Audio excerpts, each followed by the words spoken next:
मित्रांनो बघा, आता शब्दांची शेवटची जात आपण बघतोय आज.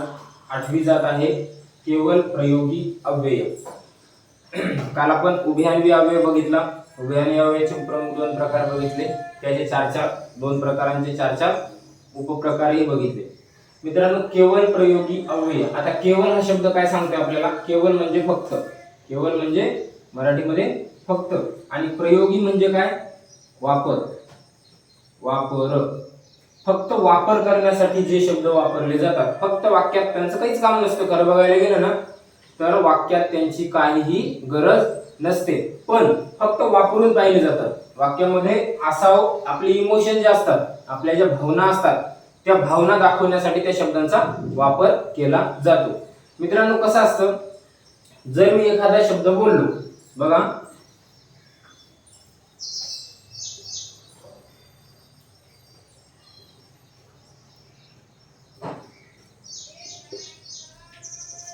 आता हे वाक्य मी बोललो मित्रांनो, अबब केवढा मोठा डोंगर. आपण म्हणतो ना, एखाद्या डोंगरावर जर अचानक आपण कुठे फिरायला गेलो, लोणावळा साईड कुठे जाऊ द्या, आणि तिथं आपल्याला एकदम भव्य मोठा असा डोंगर दिसला, तेव्हा आपल्या तोंडातून आवाज काय येतो? अबा बाबा बाबा केवढा मोठा डोंगर आहे. बरोबर. आता मला सांगा, हे जे अबब आहे, हे जर मी झाकून ठेवलं आणि फक्त हे केलं तर केवढा मोठा डोंगर, तरी पण वाक्य पूर्ण आहे. वाक्य पूर्ण आहे. केवढा मोठा डोंगर, वाक्य पूर्ण आहे. आता मला सांगा, इथं मी अबब हे घेतलं, हे घेतलं काय नाही घेतलं काय मॅटर करत नाही. वाक्य तेच आहे. वाक्यामध्ये बदल झाला का याच्यामुळे काहीच नाही. ह्याच्यामुळे फक्त एवढं लक्षात आलं की बाबा जो कोण वाक्य बोलतोय का, त्याच्या तोंडातून हे वाक्य निघाले ना, त्याची भावना आहे, तो आश्चर्यचकित झालाय तो डोंगर बघून, म्हणून त्याच्या तोंडातून अबब हे शब्द निघाले. म्हणजेच काय, हे जे अबब यांसारखे जे शब्द असतात, जे केवल प्रयोगी असतात, ते फक्त वापरून पाहण्यासाठी वाक्यात येतात. माणसांचे इमोशन, माणसांच्या भावना त्यांच्या बोलण्यातून त्या शब्दांतून दिसतात. जर मी फक्त म्हणलं केवढा मोठा डोंगर, तर ऐकायला काय वाटेल की ठीक आहे, डोंगर होता मोठा एक. पण जर मी असं बाबा केवढा मोठा डोंगर, तेव्हा असं वाटतं की लयच मोठा डोंगर होता वाटतं. म्हणजे तो जर अबब म्हणतोय तर साहजिकच लयच मोठा डोंगर असणार. यांसारखे शब्द जे असतात त्यांना आपण केवल प्रयोगी अव्यय म्हणतो. आता मित्रांनो, पुस्तकात केवल प्रयोगीची जी व्याख्या आहे ती अशी आहे की जेव्हा एखादी गोष्ट आपण ऐकतो, पाहतो आणि अचानकपणे ती गोष्ट बघितल्यावर अचानकपणे आपल्या शरीरातून एक प्रतिसाद भेटतो आणि आपल्या तोंडातून काहीतरी शब्द निघतात, आपसुक शब्द निघतात. समजा अचानक साप आपल्या समोरून गेला, आपण अरे बाप, दचक ना, पहिला आपल्या तोंडातून शब्द काय निघतो? अरे बापरे. किंवा एखादी घाण जागेतून आपण चालले, शी असा आवाज निघतो. बरोबर. ते हे जे इमोशन आहेत ना, आपल्या ह्या ज्या भावना आहेत ना, ह्या ज्या भावना आहेत आपल्या, ह्या भावनांसाठी तोंडातून जे आपसुक शब्द निघतात, त्या शब्दांना केवल प्रयोगी अव्यय म्हणतात. त्यालाच बघा, केवल प्रयोगी अव्ययांनाच उद्गारवाची म्हणतात. उद्गारवाची. तुम्ही सगळ्यांनी लहानपणी म्हणा, शाळेत म्हणा, कुठेतरी उद्गारवाचक चिन्ह हे बघितलं. असं पूर्ण रेष असते, खाली एक टिंब असतो, अशी पूर्ण रेष आणि खाली टिंब, त्याला आपण उद्गारवाचक चिन्ह म्हणतो. हेच असतं, हे जेव्हा जेव्हा तुम्ही असे शब्द बघता ना, अबब, शी किंवा अरे बापरे, यांसारखे शब्दाच्या पुढे असं उद्गारवाचक चिन्ह दिलेलं असतं. मग हे चिन्ह जेव्हा दिलेलं असतं, त्याच्या आधी येणारा जो शब्द असतो तो केवल प्रयोगी किंवा उद्गारवाचक शब्द असतो. ठीक आहे. आता ह्याच्यामध्ये काय असतं, परीक्षेला वाक्य देतात असं, अबब केवढा डोंगर, केवढा मोठा डोंगर, आणि अबबला अंडरलाईन केलेली असते आणि विचारलं जातं शब्दाची जात सांगा. आता जो सगळ्यात मूर्ख आहे, ज्याला मराठी व्याकरणामधलं काहीच माहित नाही, फक्त त्याला माहित आहे, एवढं माहित आहे त्याला की उद्गारवाचक चिन्ह देण्याच्या अगोदरचा जो शब्द असतो तो केवल प्रयोगी किंवा उद्गारवाची अव्यय असतो. मग मित्रांनो, मला सांगा, आता इथं उद्गारवाचक चिन्ह दिसतंय, त्याला अंडरलाईन दिसते, तर मग साहजिकच हा शब्द काय झाला? साहजिकच हा केवल प्रयोगी अव्यय झाला. बरोबर. जर उद्गारवाचक चिन्ह नसतं आणि फक्त अबब हा शब्द दिला तर कन्फ्यूज झाले असते, तर वेगळी गोष्ट आहे. पण परीक्षेला असं कधीच होत नाही. जो पेपर काढणार असतो ना, तो उद्गारवाचक चिन्ह देतोच, कारण तो नियम आहे मराठी व्याकरणात. उद्गारवाचक चिन्ह हे द्यावंच लागतं त्याला, उद्गारवाचक वाक्याला. आणि जेव्हा ते उद्गारवाचक वाक्य असतं त्याच्या मध्ये जो उद्गारवाची शब्द असतो तिथे त्याला उद्गारवाचक चिन्ह द्यावं लागतं. आणि जर वाक्यामध्ये तुम्हाला उद्गारवाचक चिन्ह दिसलं, उद्गारवाची शब्द दिसला आणि त्याला अंडरलाईन असेल तर तुम्ही त्याचं उत्तर काय करणार? केवळ प्रयोगी अव्यय. लक्षात ठेवण्याची गोष्ट काय?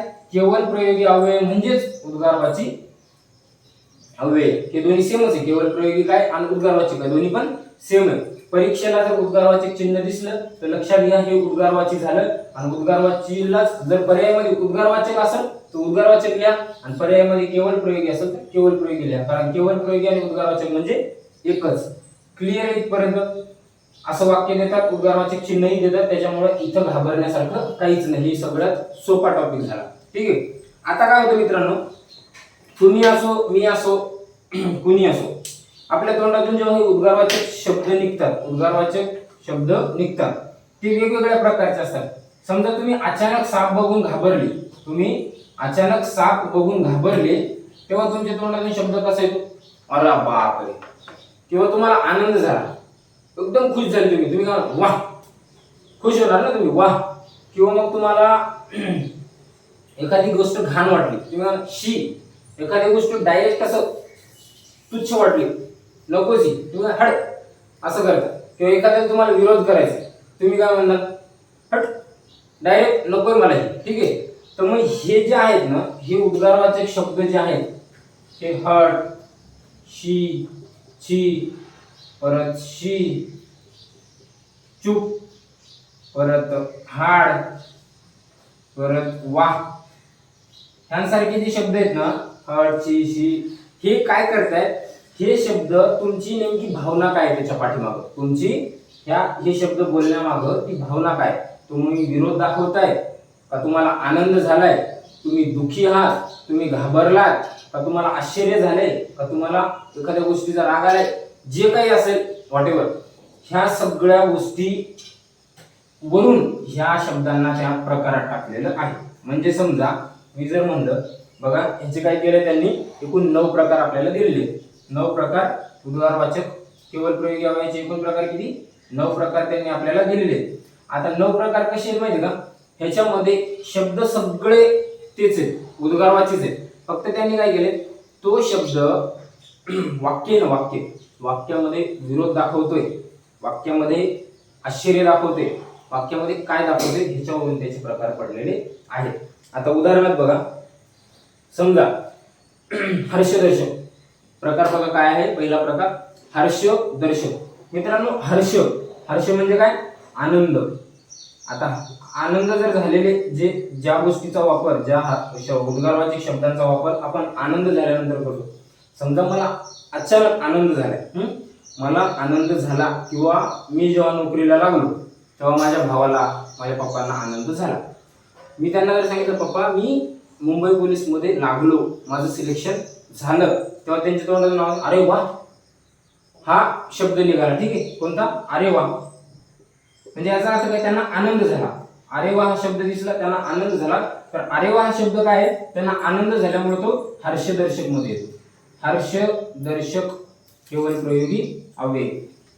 अशाच प्रकारे एकूण 9 प्रकार आहेत की नेमका आनंद झालाय, दुःख झालाय, काय झालंय, तर त्याचे 9 प्रकार तोंडी सांगतो बघा काय काय. पहिला प्रकार आहे हर्षदर्शक. त्याच्यामध्ये शब्द येतात वा, वा वा, अरे वा, आहा, ओहो, आहा हा, त्यांसारखे हर्षदर्शक. त्यानंतर शोकदर्शक.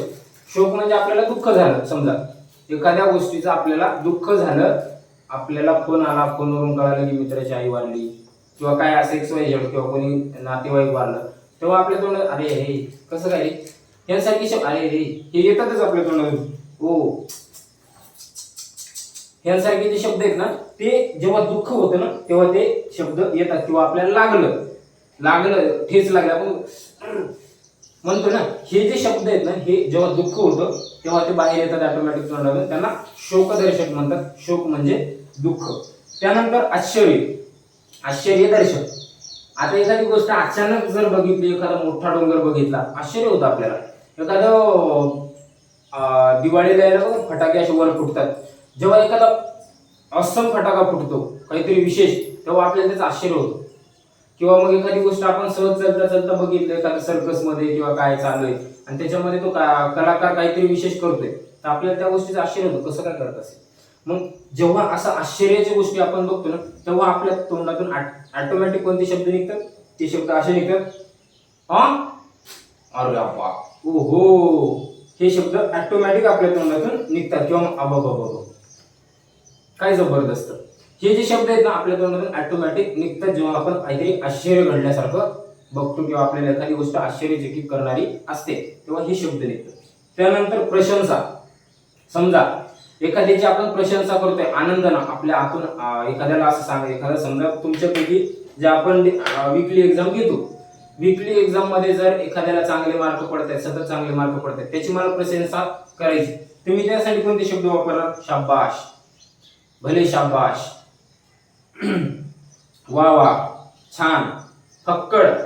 त्याला मी असं बोलणार. आता समजा मी चहा घ्यायला गेलो, चहाच्या टपरीवर मी चहा घ्यायला गेलो, तिथे चहावाल्याने मला चहा दिला, मी चहा पहिला घोट पिला आणि मला चहा जाम आवडला, मला त्याची प्रशंसा करायची चहावाल्याची. मी काय म्हणणार? एकदम फक्कड चहा झालाय बघ, एकदम फक्कड चहा झालाय. आता फक्कड हा शब्द जो आहे तो काय करतोय? तो उद्गारवाची शब्द आहे, तो आपण त्याची प्रशंसा करतोय चहावाल्याची, आणि त्यासाठी आपण हा शब्द वापरतोय. त्यानंतर बघा संमती. समजा आपण संमती देतोय, एखाद्याला संमती देतोय, पण ती कशी संमती देतोय? एक तर असं समजा डायरेक्ट संमती देतो, हा जा तू कर, ही गोष्ट झाली नॉर्मल. पण एक वेगळ्या भावनेतून जेव्हा आपण उद्गारवाची शब्द वापरून संमती देतो, तेव्हा ती संमती कशी देतो आपण? हा हा हा, बर ठीक आहे जा. मग ह्यासारखे शब्द आहेत ना, वेगळ्या भावनेतून जेव्हा, आणि तुम्ही कन्फ्युज व्हायचं नाही मित्रांनो.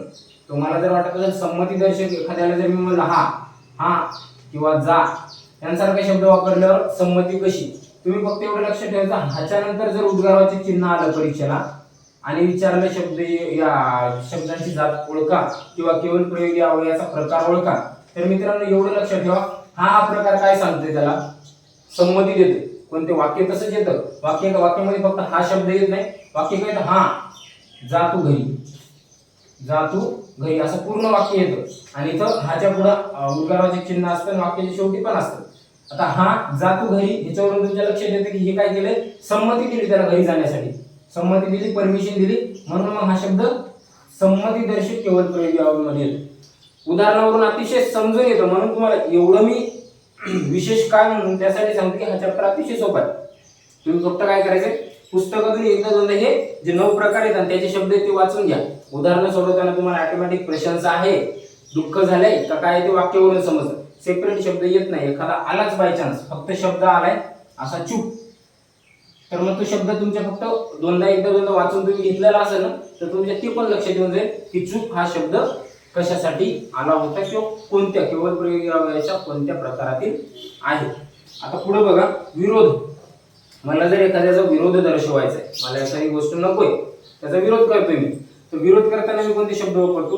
मी वापरणार छे, छट, छट, छे, छट, छाट, ह्यांसारखे जे शब्द आहेत ना, हे मी विरोध, आपण म्हणतो ना, कोणी जर म्हणलं नाही दारू पी, नकोच मला, आपण त्याला विरोध करतो, नको. हे जे शब्द आहेत ना आपल्या तोंडातून, छट, छे, ह्यांसारखे शब्द आपण काय करतो? विरोध दाखवतो. विरोध दर्शक केवळ प्रयोगी अवयवामध्ये ते शब्द येतात वाक्यामध्ये. मित्र मला बोलला दारू पी, आणि मी त्याला म्हणलं आणि त्याच्या पुढे उद्गाराचे चिन्ह. याचा अर्थ काय? तुम्हाला जर अंडरलाईन आली ना आणि विचारलं केवळ प्रयोगी अवयवाचा प्रकार सांगा, तुमच्या लक्षात येते मी या ठिकाणी त्याला नकार दर्शवला, विरोध दर्शवलाय, म्हणून या ठिकाणी मी त्याला म्हणलं, विरोध दर्शवला, म्हणून ते विरोध दर्शक केवळ प्रयोगी अवयवामध्ये येतं. त्यानंतर पुढचा प्रकार बघा, तिरस्कार. एखाद्या गोष्टीचा तिरस्कार आहे, आपल्याला तिरस्कारायचं डायरेक्ट, ती गोष्ट मला नकोच आहे, कायमची तिरस्कारच आहे, तर आपण तिच्यासाठी एकदम असे खालच्या लेवलचे शब्द वापरतो. छी, हड, फुस, असे एकदम खालच्या लेवलचे शब्द. थिक, थू, शिड, फुडत, असे एकदम बुड, फूस, छत, छी, हट, यांसारखे शब्द जे वापरतो ना आपण, ते डायरेक्ट तिरस्कार दाखवण्यासाठी. कोणी जर म्हणलं ना की आता आपल्या ह्याच्यामध्ये बघा, असं म्हणेन मी, तुम्हाला जर कोण म्हणलं बाय चान्स, तुम्हाला जर असं एखादी घाण गोष्ट आहे, एखादी घाण गोष्ट समजा काहीतरी आहे आणि असं म्हणू आपण की मटण ज्याला आवडत नाही, ठीक आहे, ज्याला मटण आवडत नाही, जे खात नाही, त्याला जर त्याच्या समोर आपण असं घेऊन गेलो आणि त्याला जर म्हणलं खा, तर तो तिरस्कार दाखवणार ना, तो तिरस्कार, तो विरोध नाही दाखवणार त्या ठिकाणी. विरोध कधी दाखवणार की ती गोष्ट ठीक आहे, एखादा मला चहा घेऊन आलाय आणि मी त्याला विरोध दाखवणार चहासाठी, कसा नको, चहासाठी विरोध दाखवणं वेगळं आणि तिरस्कार दाखवणं वेगळं. जो माळकरी आहे, जो मटण खातच नाही, तो त्या ठिकाणी विरोध नाही दाखवणार, तो तिरस्कारच करणार त्या गोष्टीचा, आणि तिरस्कार करताना हडहड फटचित असा करणार तो आणि आपल्याला नाही म्हणून सांगणार. तो प्रेमाने नाही म्हणणार नको असं म्हणणारच नाही, तो डायरेक्ट हाडगुड करणार आपल्याला, म्हणजे तो त्या ठिकाणी तिरस्कार दाखवतो त्या गोष्टीचा. अशा प्रकारचे जे शब्द येतात तिरस्कारदर्शक, हे तिरस्कारदर्शक केवळ प्रयोग यावायचे प्रकारातले शब्द आहेत. त्यानंतर संबोधन. संबोधन मी आधी शिकवताना तुम्हाला विभक्तीमध्ये सांगितलं. संबोधन म्हणजे काय, एखाद्याला हाक मारणे, ठीक आहे. संबोधन म्हणजे एखाद्याला हाक मारणे. हाक मारताना जे केवळ प्रयोग यावे आपण वापरतो. आता बघा, बऱ्याच वेळा इकडे कोकणात वगैरे इकडे शब्द तुम्ही ऐकले असेल, आपण मुली मुली एकमेकींना आवाज मारताना अगं अगं म्हणून आवाज देतात, ठीक आहे. मुलं मुलांना अरे अरे म्हणून आवाज देतात. बायको नवऱ्याला आहो म्हणून आवाज देते. त्यानंतर आपण एकमेकांना जर बोलायचं झालं ए कुठे चाललाय, ए इकडे, ए यांसारखे शब्द. त्यानंतर कोकणात जरी गेले तुम्ही आगो, आगो हा शब्द आवाज देण्यासाठी वापरतात. त्यानंतर बा, बा ए बा, म्हणजे बा म्हणजे हा शब्द बाबासाठी नाही बरं का, बा म्हणून हा आवाज देण्यासाठी शब्द महाराष्ट्रातील कुठल्या तरी कोपऱ्यात वापरतात. त्यानंतर कारे, बऱ्याच ठिकाणी तुम्ही हिंदी बघितलं असेल, डायरेक्ट म्हणतात कारे कारे, म्हणजे त्याला आपल्याकडे अट्रॅक्ट करण्यासाठी. इंग्लिश मध्ये एक्सक्यूज मी म्हणतो, तसं मराठीमध्ये कारे काय करतेस, अगोदर त्याचं फक्त अट्रॅक्शन करण्यासाठी, आवाज देण्यासाठी त्याला कार्य वापरतात, ठीक आहे. त्यानंतर बघा अरे ए अगं ए यांसारखे शब्द आवाज देण्यासाठी. तर ह्यांसारखे तुम्हाला जे शब्द आले, आता जर इथं आलं अगं ए केवळ प्रयोग यावे आणि विचारलं कुठे जातेस, ह्यांसारखं असं वाक्य जर आलं अगं ए कुठे जातेस आणि तुम्हाला अगं एला अंडरलाईन आलं, विचारलं केवळ प्रयोग यावे याचा कोणत्या प्रकार आहे, तर तुमच्या लक्षात येतं की बाबा इथं आवाज दिलाय. अगं ए या शब्दाने काय केले, आवाज दिलाय. आवाज म्हणजे संबोधन. संबोधन म्हणल्यावर संबोधन दर्शक केवळ प्रयोग यावयामध्ये हा प्रकार येतो. पर्याय बघायचं, पर्यायामध्ये संबोधन दर्शक असतच, लगेच समजून जाते. आता मौन दर्शक बघा मित्रांनो, मौन दर्शक म्हणजे काय की एखादी गोष्ट तुम्हाला असं तुम्ही दुसऱ्याला शांत करताय, मौन सांगताय, शांत राहण्यासाठी त्याला तुम्हाला सांगायचे बोलू नका, शांत राहा, किंवा तुम्ही स्वतः शांत आहेत, किंवा तुम्हाला दुसऱ्याला शांत करायचंय.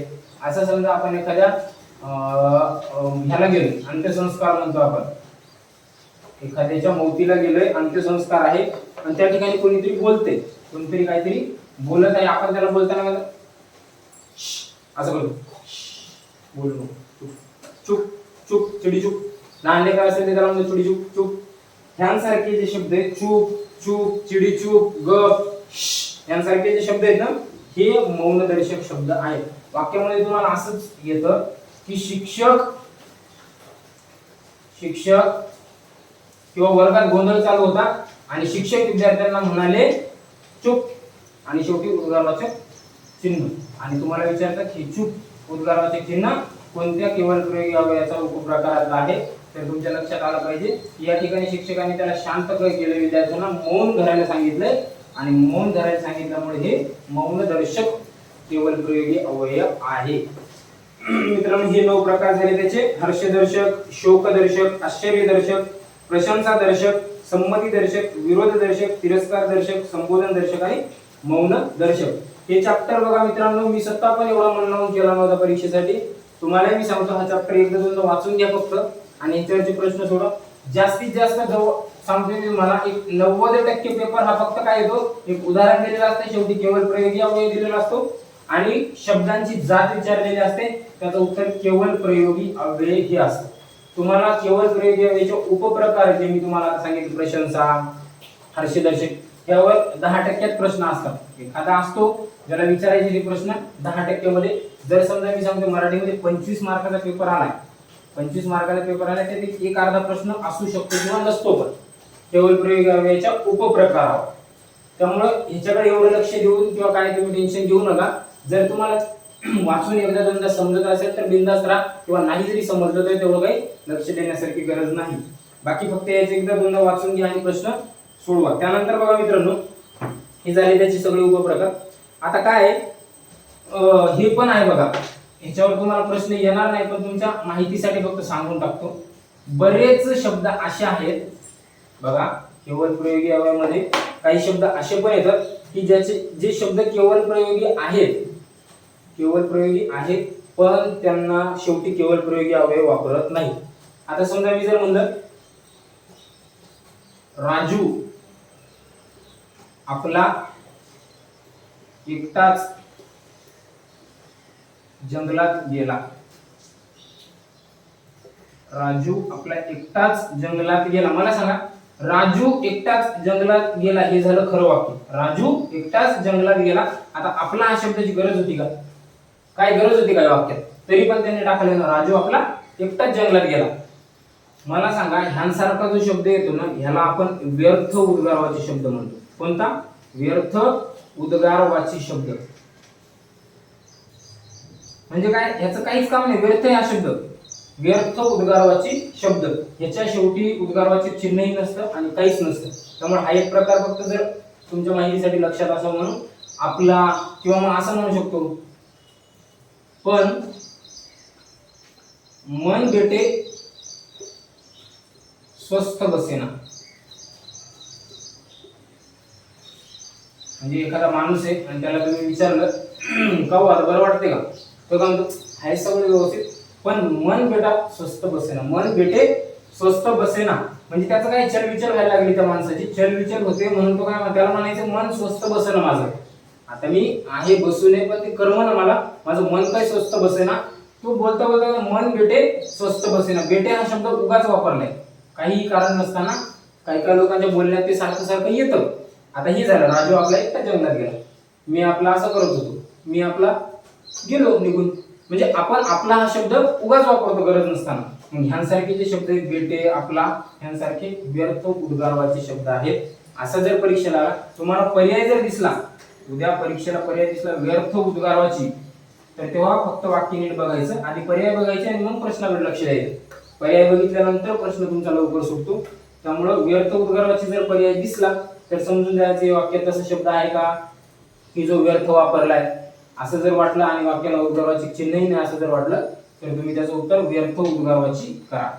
इथपर्यंत क्लिअर आहे? आता बघा, हे झाले व्यर्थ उद्गारवाचे शब्द. आता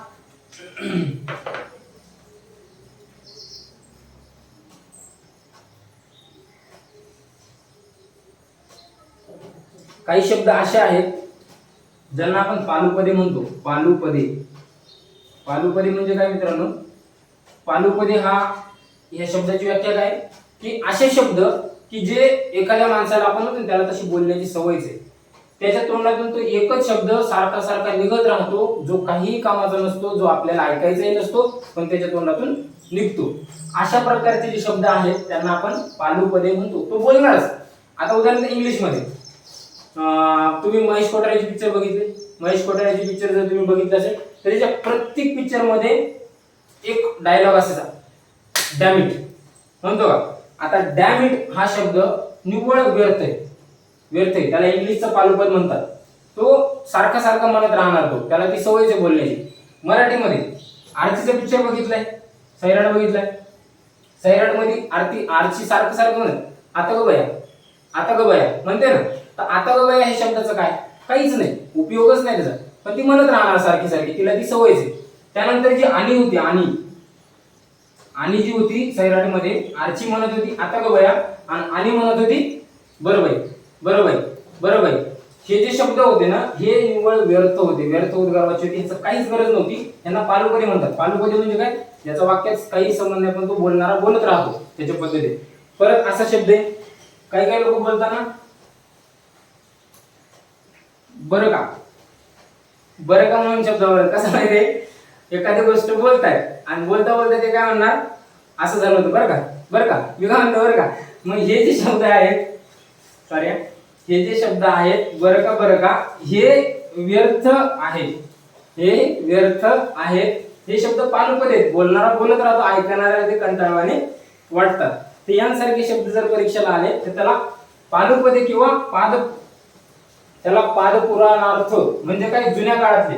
पुराणार्थ म्हणजे काय, पुराणातील शब्द पुराणार्थ केवळ प्रयोगी अव्यय म्हणतात. म्हणजे समजा पुराण काळातील जे असतात ना त्याला पुराणार्थ केवळ प्रयोगी अव्यय किंवा पालुपदे म्हणतात. परीक्षेला याच्यावर विचारत नाही, आतापर्यंत नाही विचारलं, पण जर बाय चान्स आला असा शब्द की जे तुम्हाला वाटते की हा बोलणारा बोलतो, ऐकणाऱ्यासाठी ते काहीच उपयोगाचं नसतं, तर त्यांना तुम्ही पुराणार्थ केवळ प्रयोगी अव्यय किंवा पालुपदे असं म्हणू शकता. बस या टॉपिक मध्ये बेसिक गोष्टी पण मी घेतल्यात. बाकी चॅप्टर वाचून घ्या, त्याचे पर्याय प्रकार वाचून घ्या, कोणत्या प्रकारात कोणते कोणते शब्द आहेत ते बघा आणि प्रश्न सोडवा. बाकी प्रश्न सोडवताना काय अडचण आली तर विचारा मला. बाकी बेस्ट ऑफ लक.